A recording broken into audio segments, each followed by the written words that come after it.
Did Universal just tease the next Halloween Ends trailer?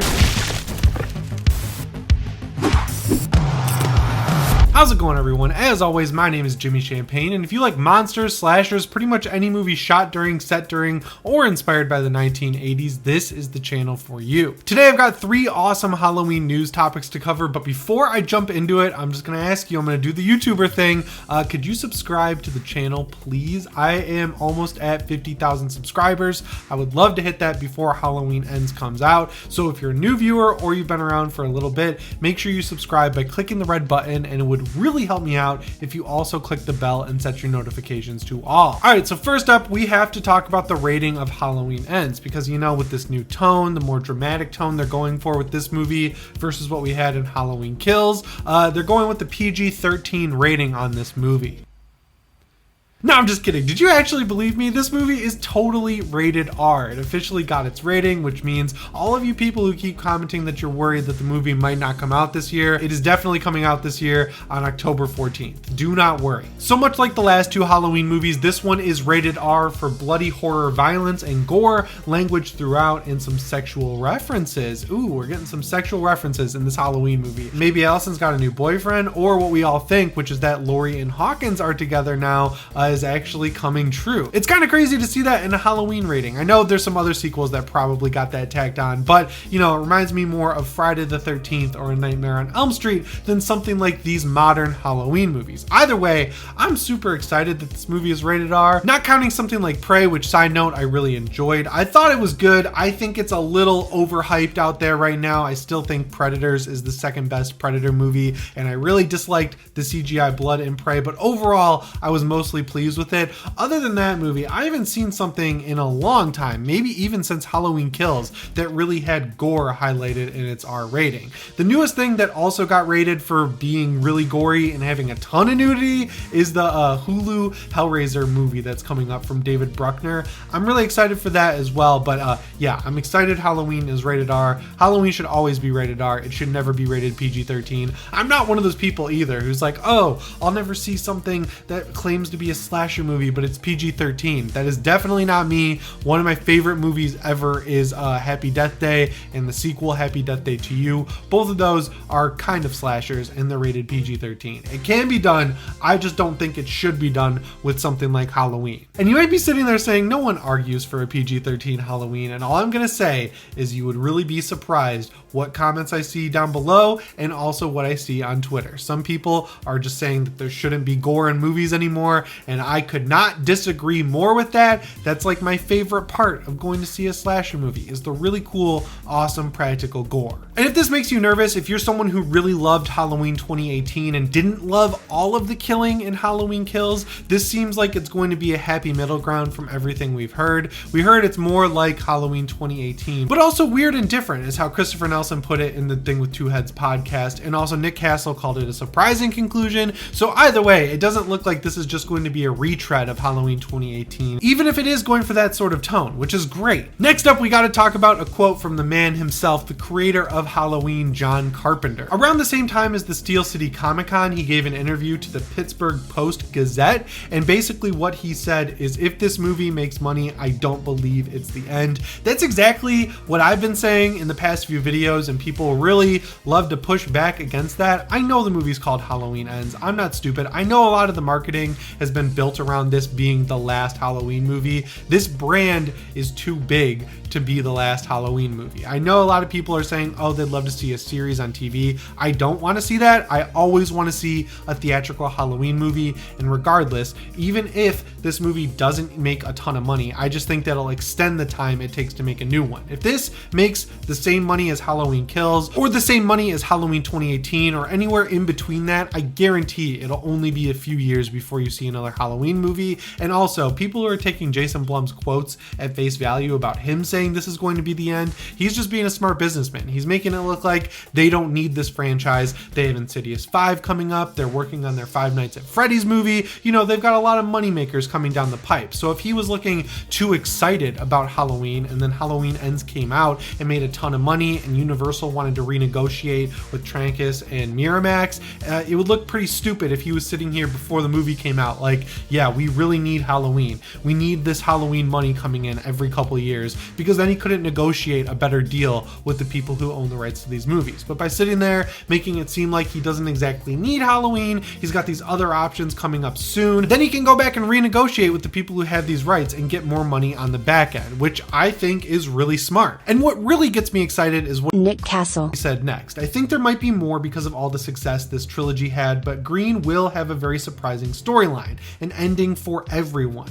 It's absolutely something I don't think you would have ever guessed in terms of the way it's going to unroll. I love hearing that because with both Halloween 2018 and Halloween Kills, I kind of knew exactly what was going to happen in both of those movies going in. Halloween 2018 had such a simple setup with like Laurie encountering Michael on Halloween night. It was really easy to put together that she wasn't going to die and neither was he, because obviously after 10 years of waiting for Halloween, they really wanted to make sure they could bring it back if people really responded well to this movie and it made a lot of money. You know, there's really only so many ways a Halloween movie can go, especially one that's bringing back Laurie Strode, being a simpler story set in a timeline that doesn't even include the second movie. It was easy to figure out what that Halloween movie was going to be. I still loved it. Halloween Kills, I think, also had the same issue where it was really easy to figure out what that movie was going to be if you knew it was picking up right at the end of Halloween 2018. Because of where that movie ended up, it's like, oh yeah, this is just going to be an extended ending essentially for Halloween 2018.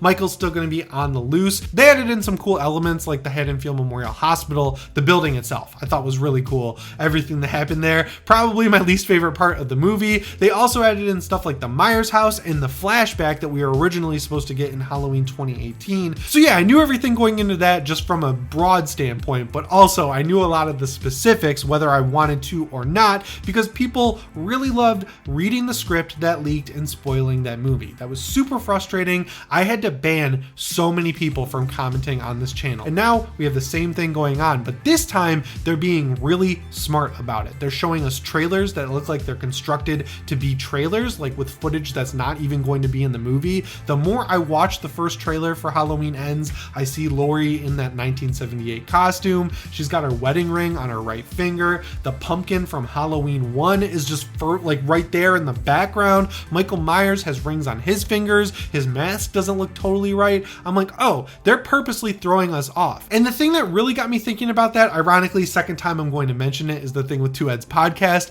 They were talking about how way back when Halloween Kills came out, a lot of people who worked on the movie were upset about how the marketing spoiled every kill in that movie. And then thinking about that, for me personally, this time around, it looks like they're actually taking that to heart with just showing the one teaser pretty close to the movie coming out. I will talk about this in a minute. I think we are going to get another trailer for the movie, but at least in this first teaser, I think what they're showing us is stuff that's for the teaser. And that just makes me think of what they did with Halloween 2018. It was for different reasons. They had a lot of extra footage to use because they reshot the entire ending, but still, they used a ton of footage in Halloween 2018's marketing that was never even in the movie, and a lot of it was never released even as a deleted scene. So this time around, it looks like they're going back to that strategy, that not overconfident strategy they had with Halloween Kills, and they're being careful with the actual marketing, and that's super smart on Universal's part. I think they're doing a great job here. But yeah, if you're worried about spoilers, I wouldn't worry too much. I have had people in my email, I've had people in my comments, I've had people in my Instagram DMs, which follow me on Instagram at Jimmy Champane if you haven't yet. The point is, all of these people have said they are for sure knowledgeable about what's going to happen in this movie, and every single one of them has said something completely different. So do I think one of these people could be right? Yeah, maybe. Like, it's not that hard to guess what's going to happen in a Halloween movie. Do I think that they're all kind of wrong in their own way? Yes, definitely. You've heard it in my interview with Christopher Nelson. You've heard it in other places online. A lot of people are thinking and acting like they know exactly what's going to happen and that they're like huge leakers with this movie. They don't know shit, and I would not worry about it at all. And for the final news story, we have to talk about the next trailer because we know at least one more is coming, but hopefully they don't release a bunch of clips that spoil the end of the movie. I will never forgive them for that when they released the clip from Laurie's house in Halloween 2018 and pretty much everything they showed in the marketing for Halloween Kills. But yeah, is there another trailer coming? I guarantee there's another trailer coming. Do I think they are going to go with the strategy they used for this teaser and use footage they either shot for the trailer or aren't using in the movie because we know they went back for 2 weeks of reshoots on Halloween Ends? Yes, I think think they are going to end up using a lot of footage that won't actually make it into the movie. And personally, I think we're going to see this trailer sooner rather than later. I mean, just by the fact that the movie comes out in less than 2 months, obviously we're going to see it within the next month or so. But yeah, I don't know if you guys noticed this. I tweeted about it on Twitter while it was trending. Halloween Ends has a little Michael Myers emoji on Twitter, and it's the new mask. It's the aged Halloween Kills mask with a little bit more green of a hue to it. It's looking a little moldier, and you have to kind of zoom in to really see it. It's not necessarily the best rendition of a Michael Myers mask, but I just think it's really cool that we have a Michael Myers mask attached to the Halloween Ends hashtag. So if you want to see it for yourself, tweet something with the Halloween Ends tag on there. But the reason I think that signifies a new trailer coming is that a lot of movies do this. Like generally, before you see a full trailer for a movie, like a week or so before, they'll have a hashtag with this emoji. And the reason they do it so far in advance is because I'm sure they want to make sure that emoji works. What I'd really like to see in the full trailer is more of a focus on Allison. We've heard from David Gordon Green and other people involved with the movie that this is finally going to actually be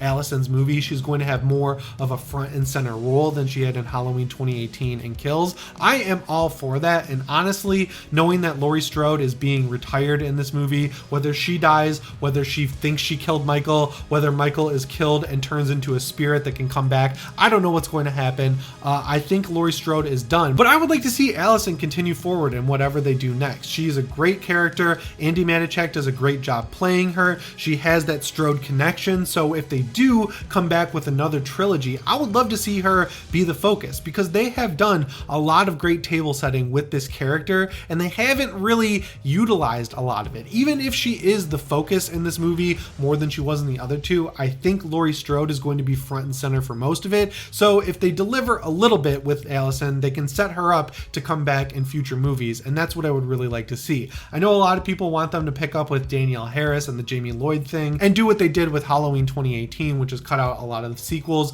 and pick up after the one people liked. I don't think they're going to do that unless they make us wait another 10 years for Halloween, because they'd have to reintroduce Halloween 2 because, you know, Jamie Lloyd is Laurie Strode's daughter. It would really confuse people who aren't hardcore Halloween fans like us who have gone and seen Halloween 2018 and Kills and now Ends. I just don't think they would do that for a direct follow-up to Halloween Ends without a long gap in between. So what I think is the best option here, knowing that they can't kill Michael Myers on screen as brutally as they did or as definitively as they did in H2O, is to let Laurie be done and to let Allison pick up the mantle of the lead heroine, the final girl in the Halloween franchise going forward, because that's what I want to see personally. But I'd love to hear your ideas down in the comments below. I've got some other videos cooking, like Everything We Know on Evil Dead Rise, so if you want to see that, make sure you're subscribed to the channel with your notifications set to all. As always guys, my name is Jimmy Champane, and I'll see you in the next one. Shape on.